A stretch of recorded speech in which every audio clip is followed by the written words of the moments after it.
বর্তমান সময়কালে আমাদের সমাজে কিছু মৌলবী সাহেব বের হয়েছেন, যাদের বক্তব্য যে এই ধরনের পীর অলি এদের কাছে যাওয়া যাবে না।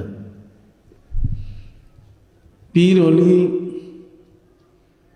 এই শব্দ দুটোকে নিয়ে কেউ কেউ ব্যঙ্গ করে। বড় পীর আব্দুল কাদের জিলানীকে নিয়ে ব্যঙ্গ করে যে কিসের বড় পীর, ছোট পীর কোথায়।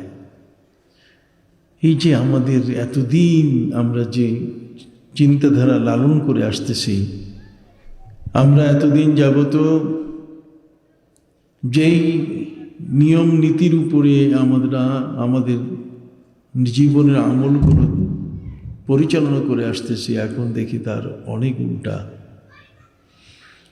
আপনার সিলেটবাসী এদেশে আল্লামা সাহেব কেবলা রহমতুল্লাহ আলাই তিনি এসেছেন অনেক পরে। যদি তিনি না আসতেন, সিলেটবাসীদের একদল মানুষ আছে যে আলু ভর্তা করে খাইয়া ফেলত, যেগুলো কিছু না। কিন্তু আল্লাহর মেহেরবানি, আল্লাহর ওলিরা এরা যুগে যুগে মানুষের হেদায়েতের জন্য আসেন। এবং আবু দাউদ শরীফ সিয়াসেত তার একখানা কিতাব, সিয়াসেত তার এই কিতাবের মধ্যে লেখা আছে, ইন্নাল্লাহ ইয়াবআসু আলা রাসি কুল্লি মিআতিন মান ইউজাদ্দিদু লাহা দীনাহা। আল্লাহ প্রতি 100 বছর পর পর একজন মুজাদ্দিদ, যুগ সংস্কারক, একজন অলি পৃথিবীতে তিনি প্রেরণ করেন।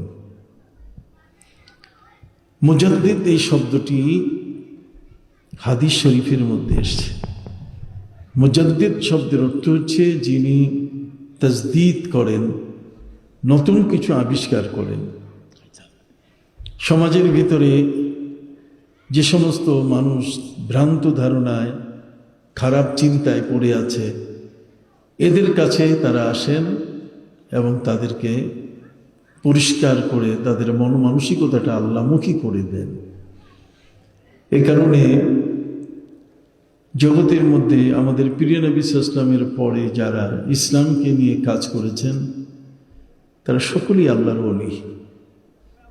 সাহাবায়ে কিরাম তারা হলেন আফজালুল আউলিয়া ওয়াস সাহাবাতু আফদালুল আউলিয়া। নবী করিম সাল্লাল্লাহু আলাইহি ওয়াসাল্লামের প্রত্যেক সাহাবী হলেন পৃথিবীর শ্রেষ্ঠ বড় পীর আব্দুল কাদের জিলানী রহমতুল্লাহ আলাইহির চেয়েও অনেক বড় মাপের ওলি। সুবহানাল্লাহ। আমরা একটু পেছন থেকে আসতে চাই। আপনি জানেন প্রত্যেক নবীর যুগে তার হাওয়ারি অথবা তার সঙ্গী সাথী ছিলেন। এই সঙ্গী সাথী যারা, তারা কিছু বিষয়কে রপ্ত করেন পীরের অলির দরবারে।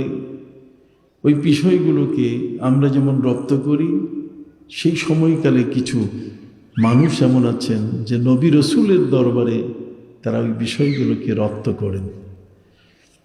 রপ্ত করার কারণে কিছুটা জীবনের মধ্যে চেঞ্জ এসে যায়, জীবনের মধ্যে পরিবর্তন এসে যায়। মানুষের শক্তি কতটুকু? আল্লাহর ওলি কে? ওলি শব্দের অর্থ হচ্ছে বন্ধু, এর বহু বচন হচ্ছে আউলিয়া। পবিত্র কোরআন মজিদে একাধিকবার এই আউলিয়া শব্দটির ব্যবহার হয়েছে। আলা ইন্না আউলিয়া আল্লাহি লা খাউফুন আলাইহিম ওয়া লা হুম ইয়াহজানুন। আল্লাহর বন্ধুদের কোনো ভয় নাই।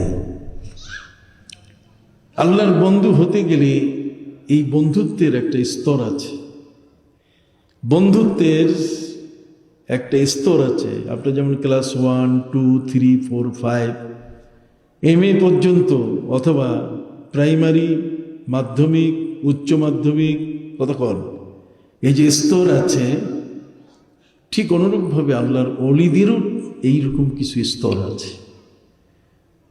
এই অলিগণ মোস্ট পাওয়ারফুল। আল্লাহ তাআলা তাদেরকে এত শক্তি দিয়েছেন যে তারা কোনো জালেম, কোনো রাজা বাদশাহ কাউকে তারা ভয় করেন না। তাদের সাহসিকতা এত বেশি যে তাদের সাহসিকতার কারণে আজকে ইসলাম এই বাংলাদেশের মতো এমন একটি জায়গা যার প্রতিটি গ্রাম অঞ্চলের নাম প্রায় হিন্দু রাজা বাদশাদের নামে। কথা বলেন, বিশ্বনাথ কি নাম?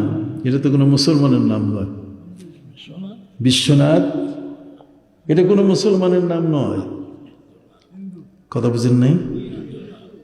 ঠিক অনুরূপভাবে যদি আপনি একের পর এক আপনি দেখেন, তাহলে আপনি খুঁজে পাবেন অসংখ্য গণিত নাম এমন পাওয়া যাবে যে নামগুলো হিন্দুদের, কিন্তু পরবর্তীতে এই নামগুলোর পরিবর্তন আনা হয়েছে। যেমন নবীগঞ্জ, হবিগঞ্জ, জকিগঞ্জ, এই শব্দগুলোর পরিবর্তন আনা হয়েছে। এর গোড়াতে গিয়ে দেখবেন কোনো না কোনো হিন্দু মশায় তার নাম সেখানে আছে। আমাদের ঢাকা শহরে নারায়ণগঞ্জ সবার কাছে পরিচিত, রূপগঞ্জ, মানিকগঞ্জ সব পরিচিত। গোটা বাংলাদেশ ব্যাপী আপনি দেখেন সবখানেই এই সমস্ত ব্যক্তি যারা রাজা বাদশাহ, তাদের দেশে আজকে 4.5 লক্ষ মসজিদে আজান হচ্ছে। এদেশে ইসলাম কারা নিয়ে আসলেন? আমরা